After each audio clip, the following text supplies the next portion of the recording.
and welcome back to my channel. Today we will be doing a reading for the murder of Faith Hedgepeth. But before I begin, I would like to invite you to subscribe to my channel and hit the notification button so that you'll get notified on my next upload. I'm uploading a new video every week, and I'm also offering a free tarot reading for all of my subscribers. So if you would like to have your reading with me, you can just send a message to my email or a direct message to my Instagram. All of the details will be in the description box below. The body of Faith Hedgepeth, an undergraduate student in her third year at the University of North Carolina at Chapel Hill, was found in her apartment by a friend on the morning of September the 7th, 2012. She had been beaten over the head with a blunt instrument, and evidence of a male DNA was present at the crime scene.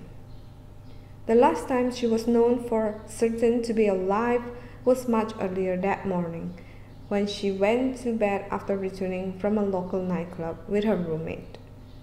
Faith shared the apartment with Karina Rosario, with whom she had been friends since freshman year, and Rosario's boyfriend, Eric Takoy Jones. The relationship between Jones and Rosario had been marked by domestic violence, and eventually she ended it and he moved out. However, he had twice attempted to break into the apartment, even after Rosario changed the locks. Hedgepeth eventually drove Rosario to court to get a protective order that required Jones to stay away from the apartment. Jones reportedly resented Hedgepeth's influence over his former girlfriend, and at one point reportedly threatened during a phone conversation with Hedgepeth to kill her if he could not get back together with Rosario. Police have recovered considerable forensic evidence in the case. His DNA, however, did not match that left at the scene. The evening before Faith was murdered, she and her roommate, Karina Rosario, went to the library around 7:30 p.m. After studying, the young woman returned to their apartment at View Apartment Complex on Old Chapel Hill Road before a night out. Around 1 a.m., they went to the club The Thrill to meet up with friends. At some point, Karina tells Faith she isn't feeling well. The two young women are seen on surveillance camera leaving at 2:06 a.m. Faith drives them home in her Nissan Altima. She gets Karina to bed and then goes to bed herself. About 4:30 a.m., two men pick Karina up from the apartment. She leaves Faith home alone, asleep, and behind an unlocked door. Karina and reportedly her friend Marisol arrive home around 11 a.m. on September the 7th, 2012. They find Faith dead on the bed with a pool of blood under her head. Chapel Hill Police Department found a note next to Faith's body. The note read, "I'm not stupid, bitch, jealous." Her cause of death was ruled blunt force trauma to the head, most likely by Bacardi rum bottle. DNA from semen was taken at the scene. A bloody tampon was found near Faith's body. Her body was cut and bruised. Police also tracked down a voicemail, mostly likely a butt dial, left by Faith the night of the murder.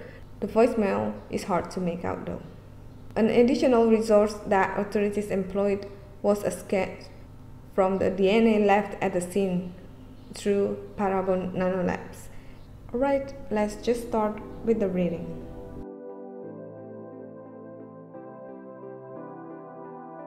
Okay, so from the first deck, we have Nine of Pentacles, Six of Pentacles, Daughter of Pentacles, Nine of Swords, Father of Pentacles, Three of Wands, Eight of Wands, Nine of Wands, and Seven of Swords.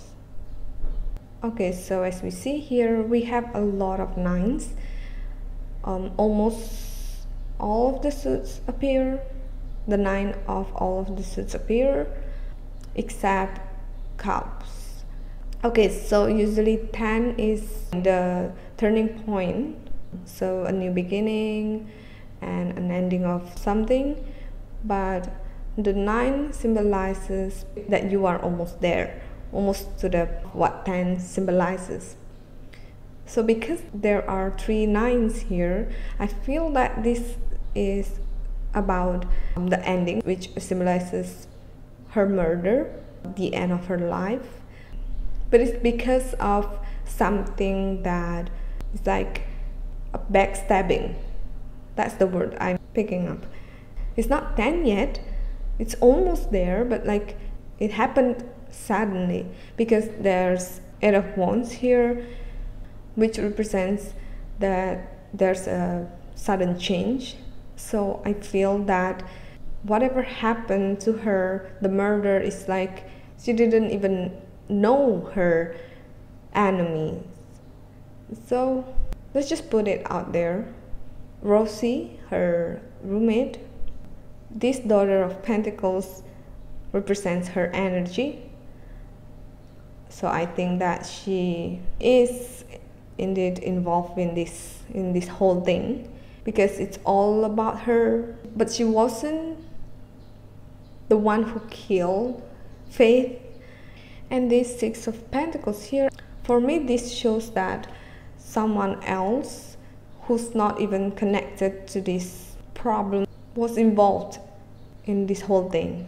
So basically I feel that this daughter of Pentacles, and then we have this father of Pentacles, so this represents Karina's energy, and this represents Karina's ex-boyfriend Eric. I feel that they didn't really break up, like she was still in touch with Eric behind Faith's back because she couldn't let go of the relationship, and I feel that he had a lot of influence in her. And with this 6 of Pentacles, I feel that they asked someone else to be involved in this. So it's not just the 2 of them, but he was the mastermind behind this. Like he was the one planning to attack, but then it's like he or both of them were hiring someone else to do the dirty work. But I'm not saying that they weren't there. It's more like they were there but with someone else. And then this 3 of Wands here represents that it's been planned, and that night was the moment. Like this 9 of Pentacles for me shows more about the planning itself, about how they plan to attack her. And then this 9 of Swords here, it's kind of like struggles, and it escalated quickly. This 9 of Wands here represents the struggle itself. I feel that probably the initial intent was to send her a message, not to mess with them, but I think that the situation escalated quickly and it resulted more violent outcome. Because this 7 of Swords here, I feel that this represents her energy as one person against a lot more. Like she put up a fight, she tried to defend herself, but unfortunately she only had this one sword, and it wasn't enough to defeat the rest of the swords, which represent there were more people than she could handle. Alright, let's just draw more cards to get more insight about this case.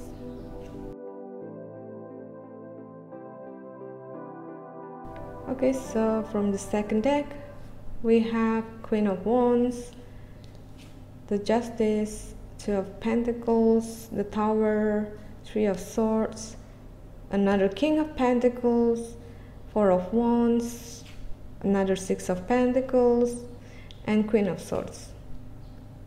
I don't know if the word hire is correct, because then it means that they paid someone to do something to Faith, but probably it's not like that. I think they didn't pay that person, or probably more than one person.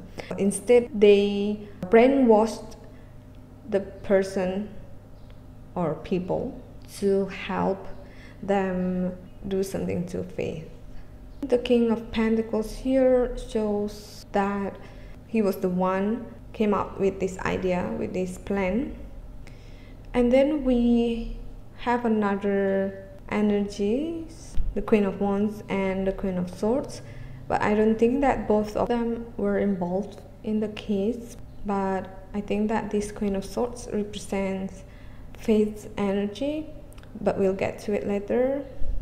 I would like to address this Queen of Wands first, because this Queen of Wands appear on top of this Justice card, and I feel that this represents someone in the justice system that will help solve the case. So I have hope that one day this will be solved and justice will be served.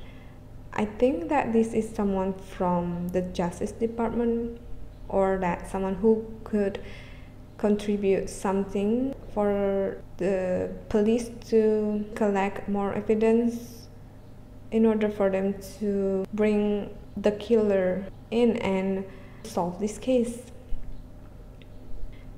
And this Two of Pentacles here represents that the investigation is still ongoing and they try to collect more evidence about this case, so that if they have enough evidence, they can convict the killer.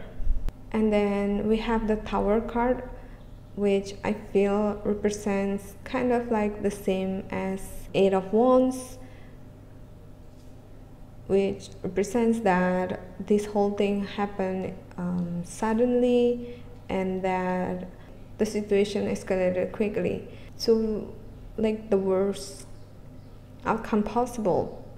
I feel that they started with arguments against each other and then did something without even thinking clearly. And of course it's connected to the killing, because here we have the Three of Swords, and for me this symbolizes that there are more than two people involved in this. Okay, so usually the Three of Swords represents heartbreak or relationship breakups, this kind of things. But for me, this could symbolizes even more than just about relationships and stuff. But yeah, of course, we can relate this to the relationship about the breakups, and that could be the reason behind all of this, and it could be the main reason, the starting point that led to what happened to her. Again, it was on top of this King of Pentacles, so this could really means that he didn't take the relationship breakup lightly. He couldn't accept it. And then again we have another Six of Pentacles. As I mentioned earlier, that this Six of Pentacles represents that they ask someone else or hire someone to help them. I don't know the right word to use here, kill or fight or well, whatever it is. We can just say kill, because she was murdered. So why I said that this Queen of Swords is Faith's energy, because I feel that this symbolizes someone who is straightforward and will not hesitate to cut off BS, and that was exactly what Faith was doing to Rosie's ex-boyfriend. She stood up for her, cut off his BS, but then it backfired. And then this Four of Wands here, I feel that this represents the crime scene. They were planning to attack her at home because less people, less witnesses. And then we have this Knight of Swords, which I feel that this symbolizes the third person here. and it's represented by Knight of Swords, which I feel that he was not emotionally attached to Rosie or to the problem that they had, but it's like he's ready to attack. And we have Eight of Cups here. I feel that this represents that after what happened, the suspects went away, like moved further or tried to move on with their lives because they thought that they were off the hook. But as you can see that we have like lots of broken glasses here. I feel that this symbolizes that they left something behind, like evidence that could implicate them to the crime. It's just a matter of finding it.